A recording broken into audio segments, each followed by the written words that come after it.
So could we have a cure for diabetes? Is that realistic? Is it on the horizon? Well, yes, we could. And by that I mean type 1 diabetes. This is diabetes which is as a result of the failure of the islets of the pancreas to produce insulin in response to an intake of sugar. And this is increasingly common, and we find it in children, and it lasts throughout life. Diabetes is a terrible disease if it's not properly treated, and even if it is, has multiple medical problems. The body is just not designed for high sugar levels, and when the sugar levels are high, we see all kinds of changes.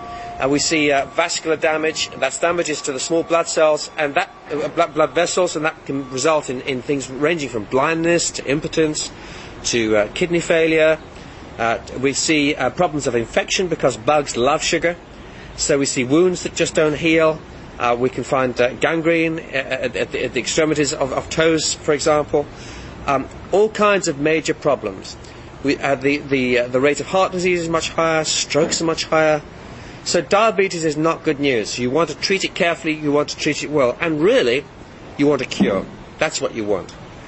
And along comes the stem cell story, the adult stem cell story. And this is involving the transformation of cells within your own body, which you are therefore not going to reject, into cells which are capable of producing insulin when your blood sugar goes up. And there have been various attempts to do these kinds of things, both using embryonic cells, fetal cells, and now adult stem cells. And people like Professor Slack at Bath University have been progressed all kinds of technologies for quite a while, using things like tadpoles, and now working to do the same things in small mammals, in a test tube procedures to make liver cells, human liver cells, convert into insulin secreting cells. Now, these things are all fascinating, but even if you develop these cells, the question is, where do you put them in the body? One of the easiest places to put them, in fact, is inside the liver, but that's a challenge, because if those clusters of cells are not only producing insulin in response to sugar, but also pancreatic juice, then you could land up with the equivalent of pancreatitis, but within your own liver. Now that would mean digesting your own liver, which would be a terrible thing to happen. That's a major risk, which is why we need to take great care. Nevertheless, large numbers of people are working on these things, and we can expect all kinds of very interesting new steps in treating diabetes, which will involve living cells producing insulin for longer or shorter periods. It may be something that only lasts 2 months, who knows. It might be cells that are donated from a cell line. It could be cells from the person's own body. But we will see insulin being produced inside the body as a direct result of sugar rising. Now that is a much more sophisticated approach than any amount of biological, technological machines where you've got capsules that store insulin that are released by some nanotech device into the body as a result of some mechanical processes. Really, that's history. We don't want to see that kind of thing. What we want is a cellular cure, and that, I think, is what we will get.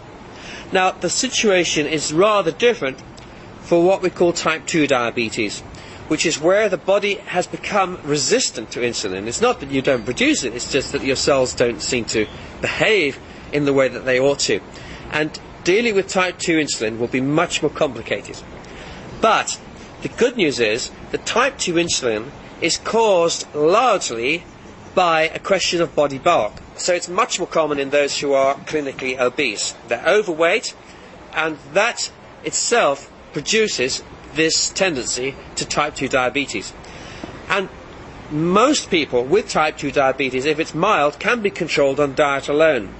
That means losing weight, to put it bluntly, getting the weight back down to an optimal level, and then finding that the blood and the sugar disappear. The sugar in the urine disappears. The blood levels of sugar become relatively normal. So it's a long haul. It's a very serious issue, because 1 in 3 of all newborn babies born in America today are likely, on current trends, to develop type 2 diabetes when they are adults, some of them even as children. So it's an issue which is already costing $100 billion a year to the United States economy, and that's just one country. So watch this space. We're going to see a lot more investment in diabetes for the future.